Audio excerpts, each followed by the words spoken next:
کچھ لوگ ایسے بھی ہوتے ہیں وہ چمٹ کر بیٹھ جاتے ہیں پھر کسی کے یہاں، وہ کہتے چلو بھائی یہ شریف لوگ ہیں کوئی مسئلہ نہیں، بیٹھ جاؤ. اب بیچارے ان کی وہ بھی پریشان ہو جاتے ہیں، ان کی اپنی جو رہائش گاہ ہوتی ہے، اپنی جو پرائیویسی ہوتی ہے وہ بھی ختم ہوتی ہے. یہاں بات دونوں طرف سے ہم کو سمجھنے کی ہے، مہمان کے نقطۂ نگاہ سے بھی اور جو میزبان ہے اس کے نقطۂ نگاہ سے بھی. بہرحال یہ جو روایت آئی ہے یہ امام بخاری کی ایک اور کتاب ہے، حدیث کتاب ہے، اس کا نام ہے الادب المفرد. اس میں یہ حدیث نمبر 743 ہے. اب یہ مہمان کی مہمان نوازی کرنے کا کیا معاملہ ہے؟ اب دیکھیے، جب ہم آج کل کے دور میں اس کا جائزہ لیں گے اپنے ماحول میں، تو آج ہمارے لیے تھوڑی سی یہ بات جو ہے نا مشکل ہو جائے گی. کیونکہ دیکھیے جو اوپر والے رہتے ہیں اس میں ہے کہ اگر کوئی مہمان کا حق ادا نہیں کرتا آپ اسے وہ اخذ بھی کر سکتے، لے بھی سکتے. اب اس بارے میں ایک عالم ہے جو ان کا نام ہے علامہ ابو بکر ابن العربی رحمہ اللہ. میں بارہا کہہ چکا ہوں، چونکہ یہاں پر کچھ طلباء نئے بھی ہیں ان کے لیے کہتا چلوں.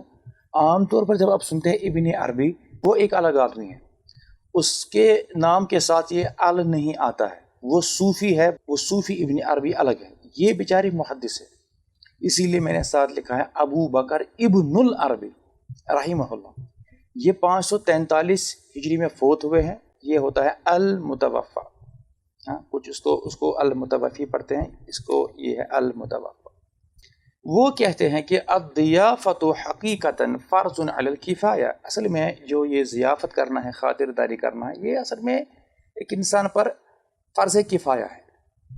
اب جو لوگ کہتے ہیں وہ من الناس من قال، جب یہ کہتا ہے کہ یہ واجب ہے، وہ اس میں تھوڑا تفریق کرتے ہیں کہ جو بستی والے ہیں، جو گاؤں والے ہیں، ان میں الگ ہے معاملہ ہے، بخلاف الحواضر. اب جو شہر والے ہیں ان کے لیے الگ معاملات ہے، تو اس میں بھی اپنے رولنگس ہیں.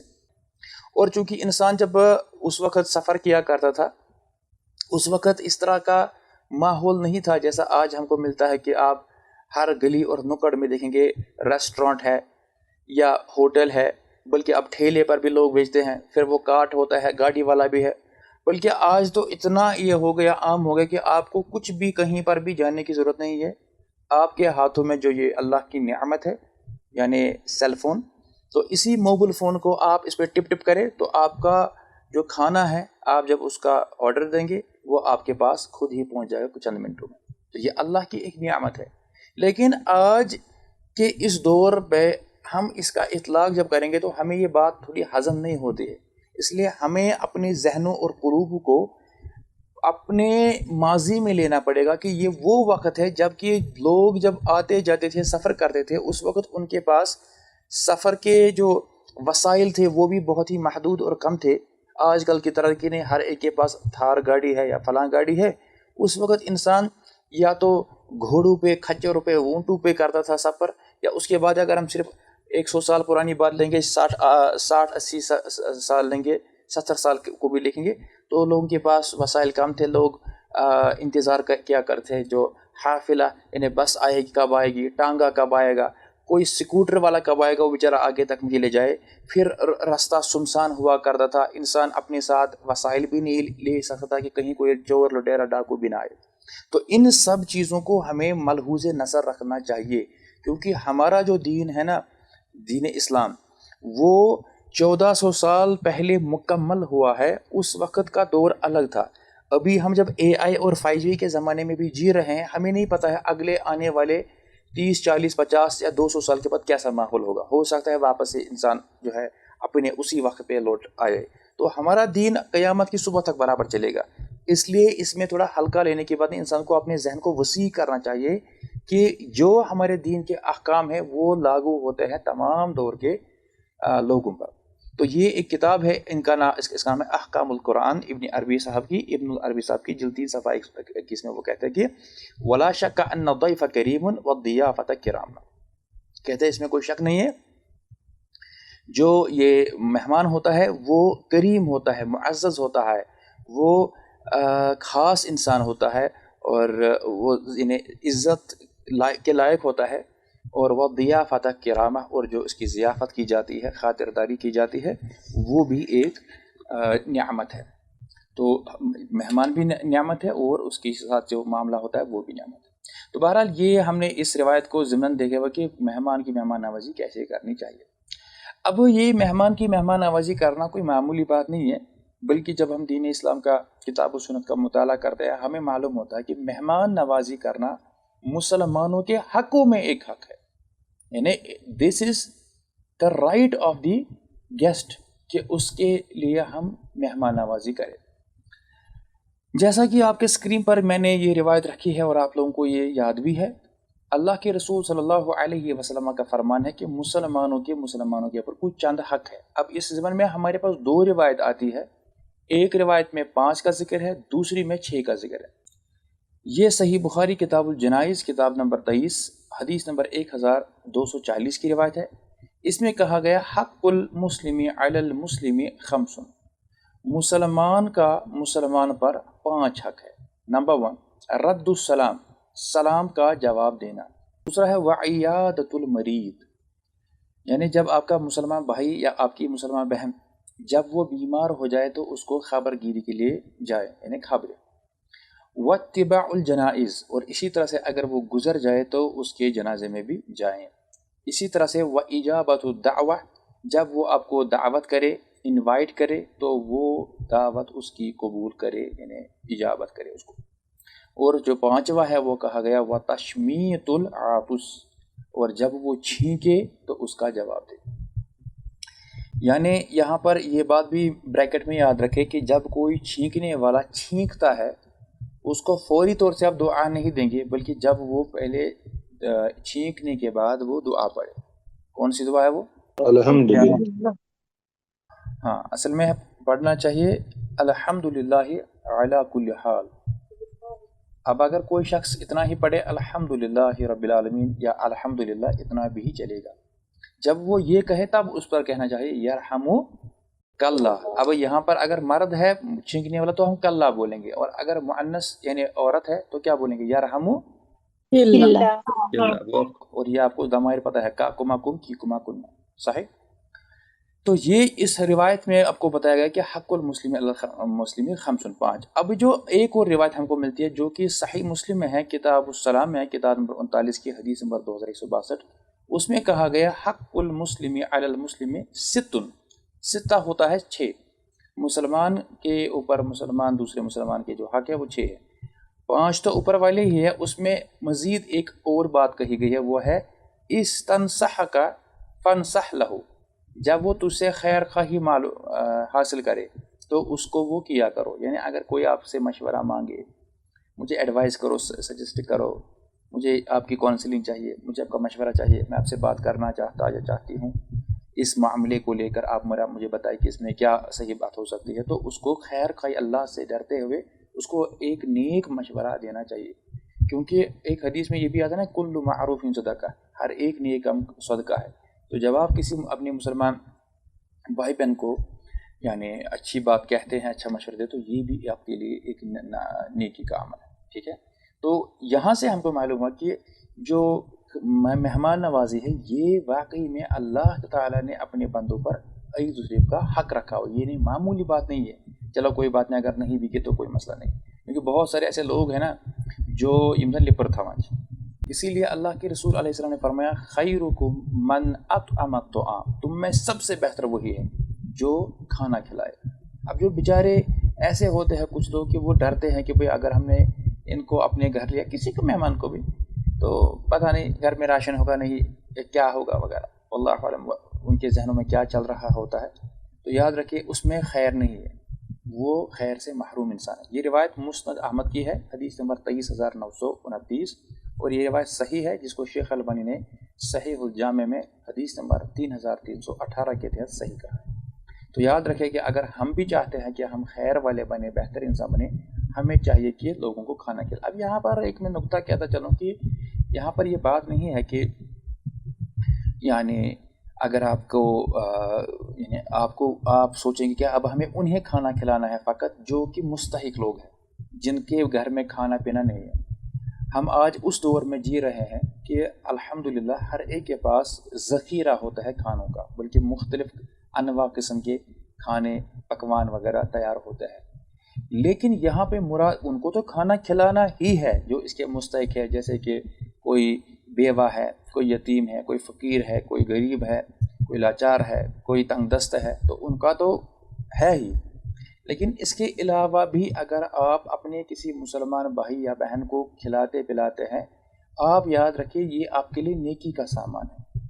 یہ اس میں یہ کہا گیا کہ آپ میں سے بہتر وہ ہے جو ایک دوسرے کو کھلائے پلائے. اب جو نہیں کھلاتا ہے، یاد رکھیے وہ بدبخت ہے، وہ کنجوس ہے، اس میں کوئی بھی خیر نہیں ہے، اس سے اپنے دامن کو بچائے. جیسا کہ عقبہ بن عامر رضی اللہ عنہ سے روایت ہے، وہ نبی محترم علیہ الصلوۃ والسلام سے روایت کرتے ہوئے کہتے ہیں کہ انہوں نے فرمایا لا خیر فی من لا یضیف، اس شخص میں کوئی بھی خیر نہیں ہے جو مہمان نوازی نہ کرے. یہ روایت مسند احمد میں ہے، حدیث نمبر 17419، اور یہ روایت بھی صحیح الجامع میں شیخ البانی نے اس کو صحیح قرار دیا ہے، حدیث نمبر 7492. تو اس بارے میں اس حوالے سے میں اپنی ریاست جو ہماری کشمیر کی حصہ ریاست ہے، تو میں اس میں ماشاءاللہ یہی کہوں گا کہ جو ہمارے ساؤتھ والے ہیں، چاہے وہ پلوامہ ہو، شپیاں ہو، اور بالخصوص اسلام آباد والے، ان سے مجھے کافی لگاؤ ہے. ایک تو ان کی بولی مجھے بہت اچھی لگتی ہے، دوسرا یہ بہت مہمان نواز ہوتے ہیں. بات یہاں پر یہ ہے کہ دینداری صرف اتنی نہیں ہوتی ہے کہ کسی نے برقع لگایا، کسی نے دروازہ کھولا، کوئی مسجد کا متولی ہے، کسی کی لمبی داڑھی ہے. اللہ کے رسول صلی اللہ علیہ وسلم جو ہمارے نبی ہے، جن پر ہم نے کامل ایمان لایا ہوا ہے، ہمیں ان کی چند صرف چنندہ کچھ سنتوں کو اختیار کر کے ہم کو اپنے آپ پر فخر نہیں کرنا چاہیے. چنانچہ میں نے یہ سنت اپنائی ہے، میں نے سرما لگایا، میں نے جو ہے پرفیوم عطر لگائی، میں نے ٹوپی، اتنا ہی نہیں ہے. دین کے ہر پہلو میں ہم کو دیکھنا چاہیے کہ ہمیں کیا کرنا چاہیے. اب جس کی جتنی استطاعت ہے وہ اس پر عمل کرنا چاہیے. تو بہرحال اللہ عز و جل ہمیں توفیق دے اس بات کی، جو ہم میں کوتاہیاں ہیں، کمیاں ہیں، وہ ہم سے دور کرے اور ہمیں اچھا مہمان نواز بنائے. آمین یا رب العالمین. اب مہمان کا جو حق ہے، یہاں پر دیکھیے بہت ہی خوبصورت حدیث ہے، اور اسی پر انشاءاللہ تعالی ہم اختتام کریں گے. یہ جو مہمان کا حق ہے، اس حدیث میں آپ کو بہت سارے نکات مل جائیں گے. اس میں ہم کو یہ بھی معلوم ہوگا کہ کس کس کا کیا حق ہے، اور یہ بھی ہم کو معلوم ہوگا اسے خاص کر جو بڑے ہیں گھر کے، ان کو سیکھنا چاہیے کہ how to deal with the things. یعنی جو ہمارے پاس کچھ معاملات پیش آتے تو ہمیں فوری طور سے اس پہ شدید رد عمل ظاہر نہیں کرنا چاہیے. مثلا اگر آپ کو کسی نے کہا نا، ارے آپ کے بیٹے نے نا ہمارے بیٹے کی آنکھ پھوڑی، تو ایسا نہیں کہ آپ اٹھو اور اپنے ہی بیٹے کو زخمی کر کے اس کی ہڈی پسلی کر دو. First confirm, see what is the scenario. تو سیدنا عبداللہ بن عمر رضی اللہ عنہما کہتے ہیں، یہاں پر یہ دیکھیے بار بار میں کہتا ہوں جب بھی یہ لفظ آئے تو واو سے ہم اس کو شو کرتے ہیں یہ عمر ہے، اگر واو نہ ہو تو یہ عمر ہے. عمرو نہیں پڑھنا چاہیے. اگر اس کی حرکات میں مثلا ابھی میں یہ زبر کرتا ہوں ختم، تو ہو سکتا ہے کچھ لوگ عمرو پڑھیں گے، لیکن نہیں، یہ عمر ہے. بہرحال کہتے ہیں کہ دخل علیہ، مجھ پر یا ہمارے یہاں داخل ہوئے اللہ کے رسول صلی اللہ علیہ وسلم. فقال، تو کہا، پوچھا، الم اخبر انک تقوم اللیل وتصوم النہار، یعنی مجھے خبر پہنچی ہے، کیا ایسا ہے کہ تو رات بھر جاگتا رہتا ہے، نماز پڑھتا ہے، تہجد وغیرہ، اور وتصوم النہار، اور تو دن بھر روزے رکھتا ہے. یہاں پر یہ سمجھیے کہ یہ جو یہاں پر روزے کی بات ہو رہی ہے، یہ رمضان کے روزوں کی، فرض کی روزے کی بات نہیں ہو رہی ہے، یہ بات ہو رہی ہے نفلی روزوں کی. تو اب جب یہ سوال کیا انہوں نے، انہیں first of all he is confirming from him. اب چنانچہ جو عبداللہ بن عمر ہے رضی اللہ عنہ، تو ان کو لگا شاید مٹھائی ملنے والی ہے نا. قلت بلا، جی میں ایسا ہی کرتا ہوں. کہا فلا تفعل، ایسا مت کرو، ڈونٹ ڈو دس. اب آپ کے کان کھڑے ہونے چاہیے. یہ کیا؟ ارے نماز پڑھنا تو اچھی بات ہے، رات بھر تہجد گزار، اور نفلی روزے رکھنا وہ بھی اتنی گرمی میں، یہ تو اچھی بات ہے. اللہ کے نبی کیا کہہ رہا، فلا تفعل، ایسا مت کرو. اب کیا دیکھیے، یہ بہت خوبصورت حدیث ہے، یہ بہت پسند ہے یہ حدیث. کہا قم ونم، اٹھو، یعنی نماز کے لیے اٹھو، رات میں اٹھو. ونم، سو بھی. اتنا اپنے آپ کو مت تھکاؤ کہ رات بھر جاگو، دن میں گھر کا کام نہیں، ایسا مت کرو. وصم وافطر، یہ ہماری جو گھر کی خواتین ہیں نا ان کو بھی اس پر بھی لاگو ہو سکتا ہے. بیچاری دن رات تھکتی ہے, کسی کو کوئی احساس ہی نہیں ہے, وہ بھی کر رہی ہے, گردن پہ درد ہے, کمر میں درد ہے, یہ ہے, سر میں درد ہے یا کچھ ہے, بچے بھی سنبھالنے ہیں, گھر بھی سنبھالنا ہے, پڑھائی بھی ہے, اپنے کام بھی ہے, تو پھر بیچاری. اسی طرح یہ مرد کا معاملہ بھی ہے. تو یہاں فرمایا اللہ کے فرماتے ہیں وَصُمْ وَأَفْطِرْ, دیکھو روزہ بھی رکھو اور افطار بھی کرو, انہیں دول کا 10 روزہ. کیوں؟ اب ان کو ٹرین کر رہے ہیں. کہہ رہے فَإِنَّ لِجَسَدِكَ عَلَيْكَ حَقًّا, کیونکہ جو تمہارا جسد ہے, تمہارا جسم ہے, تمہاری باڈی ہے, تمہارے جسم کا بھی تمہارے اوپر حق ہے. یعنی اگر تم اتنا محنت کرو گے, اتنا سنگھرش کرو گے, اتنا ہارڈ ورک کرو گے کہ تمہارا جو جسم ہے وہ کمزور پڑ جائے گا, چروسی نے حقٹوج گسی, تو بہتر یہ ہے کہ تم روزہ بھی رکھو اور کبھی کبھار روزہ بھی رکھو اور بیچ میں چھوڑ بھی دیا کرو, اور رات میں سو بھی تاکہ کمزور نہ ہو جاؤ. سیکنڈ پوائنٹ وَإِنَّ لِعَيْنِكَ عَلَيْكَ حَقًّا, اور اس کے علاوہ تمہاری آنکھوں کا بھی تمہارے اوپر حق ہے. اب جو جس کو میں نے انڈر لائن کیا ہے اس پہ ہے کہ وَإِنَّ لِزَوْرِكَ عَلَيْكَ حَقًّا, اور تمہارے جو زیارت کرنے والے ہیں ان کا بھی تمہارے اوپر حق ہے. یہاں پر جب ہم یہ لفظ استعمال کرتے ہیں زیارت, تو لوگ سمجھتے ہیں ارے میں پتہ نہیں کیا توپ ہوں, میرے زیارت کرنے کے لوگ آئے. اور یہ لفظ تو ہمارے یہاں بلکہ مشہور اس حوالے سے بھی ہے کہ زیارت دکھائی گئی فلاں جگہ پر فلاں چیز کی. زیارت کا مطلب ہوتا ہے ملاقات کرنا عربی زبان میں, اس کو لقاء بھی کہتے ہیں, کیونکہ فصحا جو کلاسیکل عربک ہے اس میں زیارت ہی بولتے ہیں. یعنی اگر کوئی یہ کہے کہ بھئی ہم آپ کی زیارت کے لیے آئے ہیں, جو دیندار طبقہ ہوتا ہے وہ اچھی اردو گاڑی اردو بولتا ہے, جناب کھڑکھڑا کرتا ہے, جناب آپ کے پاس کچھ وقت فارغ وقت ہے, ہم آپ کی زیارت کے لیے آئے, تو بندہ سمجھتا ہے ارے میری زیارت کے لیے آئے لوگ, ارے میں تو کمال کا بندہ ہوں, مجھے ابھی تک میرے سن اپنی بیوی کو دیکھ میرے زیارت کرنے کے لیے آیا ہے اور تجھے میری قدر نہیں ہے. زیارت کا مطلب ہے ملاقات کرنا. کہا وَإِنَّ لِزَوْرِكَ عَلَيْكَ, یعنی جو تم سے ملاقات کرنے والے ان کا بھی حق ہے. اگر تو صرف روزے رکھے گا, صرف نماز پڑھتا جائے گا اور تہجد پڑھ جائے, تو لوگ بھی بیچارے وہ ڈر جائیں گے نا, ارے اس کے گھر نہ جانا, یہ تو بیچارہ صرف قرآن پڑھتا ہے, صرف دین کی بات کرتا ہے. تو ہمیشہ دین مت کیا کرو, جو بھی کرنا ہے پرسنل لیول پہ کیا کرو, لوگوں کو مت دکھایا کرو. لوگ بلکہ یہ کہتے ہیں کہ یار یہ تو کچھ بھی نہیں ہے, لیکن ہمارے یہاں اس میں بھی دکھاوا ہے نا. بلکہ لوگ تو اب ایسا بھی کرتا ہے کہ بھائی یہ میرا موبائل فون لے, میں دعا کرتا ہوں یا کرتی ہوں, اور نقلی رونا بھی روتے ہیں وہ, مجھے ویڈیو بنا ڈال دے, اس ریل بنانی ہے مجھے. استغفر اللہ. اللہ نے اس کو پوچھے گا تم نے دعا کرنی تھی مجھ سے, اور تم نے اس کو بھی ایک بناوٹی چیز بنا دی اس موبائل ریلز کے لیے. مسلمانوں کو اللہ عز و جل ہدایت کرے, مجھے اور آپ کو بھی ہدایت کرے. تو یعنی کہ جو ہم کہہ رہے ہیں نا کہ مطلب جو مہمان ہوگا, تو جب مہمان آئے گا وہ جب دیکھے گا یہ بیچارہ نڈحال ہو گیا ہے, امش میں گلوکوز لاگن تریشی پیومت, وہ کیا بیچارہ کرے گا. تو وَإِنَّ لِزَوْجِكَ عَلَيْكَ حَقًّا, اب یہ بیویوں کے لیے, یعنی زوجی کا, تیری جو بیوی ہے تو اس کا بھی تیرے اوپر حق ہے.